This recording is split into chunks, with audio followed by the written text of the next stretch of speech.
stellar numbers being reported by auto majors just on the day one of Navratri. That was the first day of GST 2.0 rollout as well, because people have been waiting to make the new purchases, to go and book their vehicles as well. And Maruti Suzuki has come out with a number saying that they haven't seen such a response in the last 35 years. That's very surprising. And they've also said that on the very first day they have recorded 80,000 inquiries and have already delivered 25,000 cars. The deliveries are expected to touch 30,000 shortly, and along with that they have also received 75,000 bookings on the day of the additional reduction announcements, because do remember, it was not just the difference of from 28 to 18% is what the company planned to pass on, but for some of the smaller vehicles the discounts were as high as 24%, and that's what getting the excitement back in the small car segment. Along with that, the company is also saying that nearly 15,000 bookings are coming every day. That is 50% higher than usual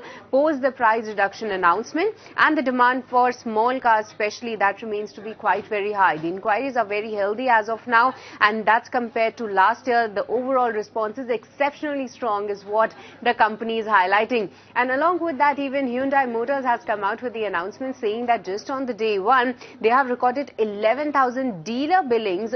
That's one of their highest single day performance in the last 5 years, and along with that they're also saying that this is a clear testament of a robust festival sentiment and consumer confidence, and going ahead they are anticipating sustained festive demand as well. So both the auto majors have come out with a very stellar booking numbers just on the day one, and they continue to be optimistic on the bookings and the inquiries going ahead.